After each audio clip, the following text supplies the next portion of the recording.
Nuclear power is an alternative power source that uses nuclear fission of uranium to create heat and, thereby, through a heat transfer mechanism and turbines, create electricity.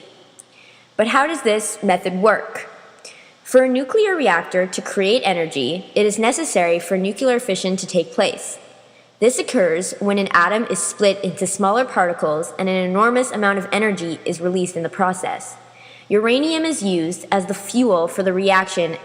It is radioactive and therefore unstable enough to be broken down into smaller parts.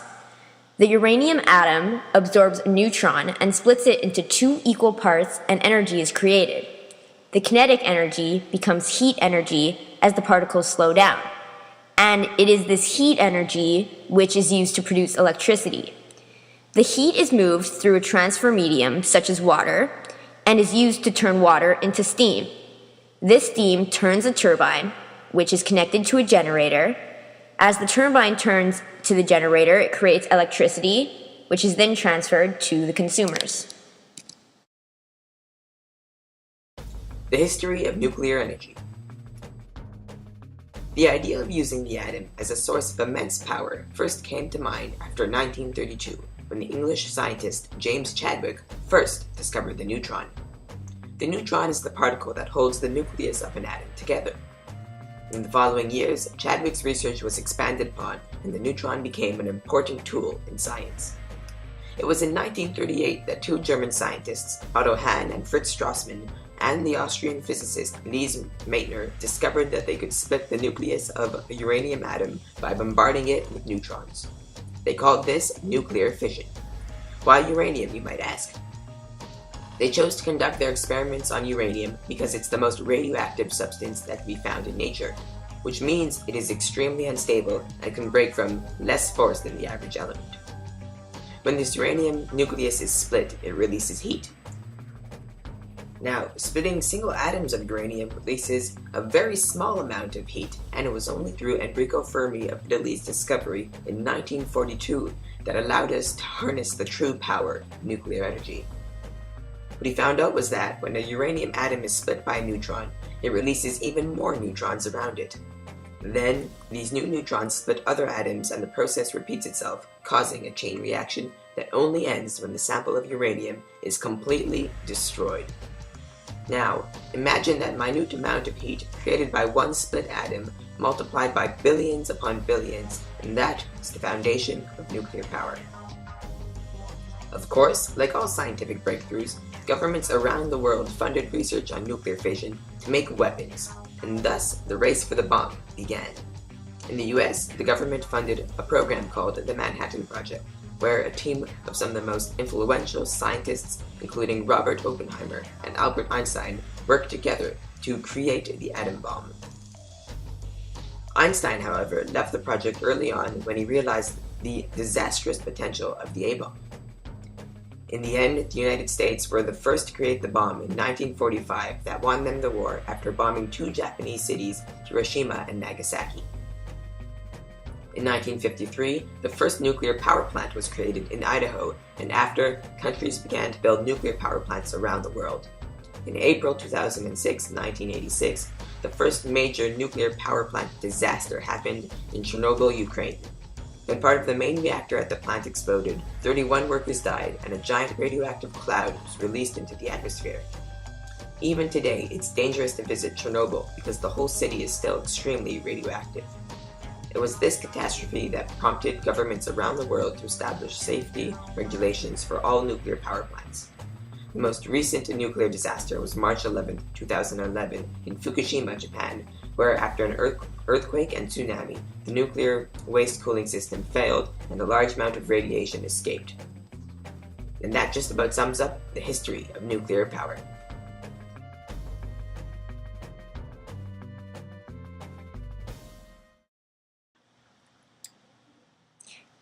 Sorry, didn't realize we were rolling.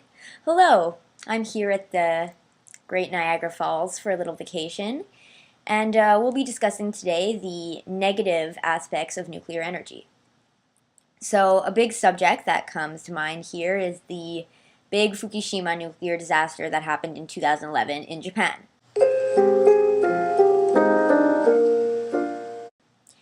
It was a series of equipment failures, nuclear meltdowns, and releases of radioactive materials at the nuclear power plant center, following the earthquake and the tsunami that happened on March 11, 2011.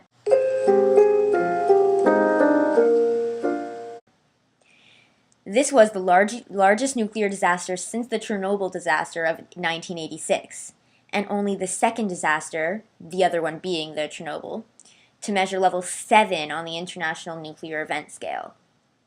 Concerns about the possibility of a large-scale release of radioactivity resulted in a 20-kilometer exclusion zone being set up around the power plant, and people within the 20 to 30-kilometer zone were being advised to stay indoors and even in some cases evacuate their homes. Later, the UK and some other countries told their nationals to consider leaving Tokyo to respond to the fears of spreading the radioactive contamination. For 22 days, a Health Canada monitoring station in Sydney detected iodine levels in the air that were up to 300 times above the normal background levels. Radioactive iodine levels shot up as high as nearly 1,000 times background levels in the air at Resolute Bay, Nunavut. Sorry, wrong song. So as you can see, just a explosion that happened in Japan affected places all over the world, and we're still suffering today. To this day, the zone that was destroyed by the nuclear disaster is still not allowed to be inhabited in. That means there are actually people who lost their homes and still cannot get them back. Other things that are negative about this is the, of course, price of nuclear plants. It takes a lot of money to build one of those, and if we spend all our money on that, what else would we have to give up? Not to mention the space it occupies, which could be very bad for the environment if we have to destroy forests or other natural habitats to provide the space for these plants. So there are many negative sides to nuclear energy. Now I'm going to go back to the sun. In response to the Fukushima disaster, Duncan Hawthorne, the CEO of Bruce Power, the largest nuclear power plant in Canada, made this public address to help his case in the nuclear debate. Nuclear energy is, without a doubt, the energy of the future. Burning fossil fuels to power generators is no longer acceptable. Our planet is running out of coal and oil, and it can no longer tolerate the greenhouse gases that they emit. So, let's go over what alternative energy sources there are out there. Hydro is good and clean, but it isn't accessible for the majority of the world.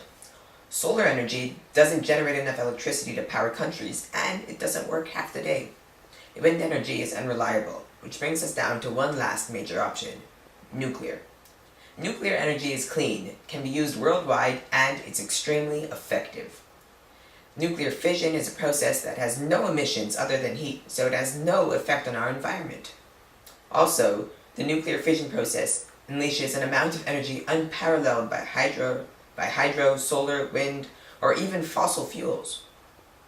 Nuclear power plants are also extremely safe because of the intense worldwide safety regulations given to them since the Chernobyl disaster of 1986.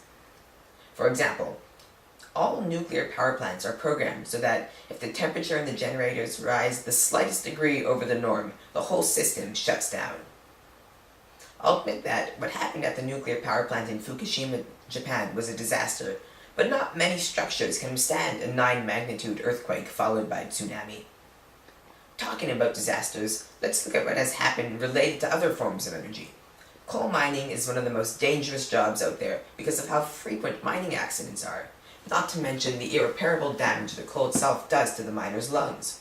In 2010, the BP Atlantic oil pipe had a leak and 210 million gallons of oil escaped, contaminating over 100 square kilometers of ocean and beaches.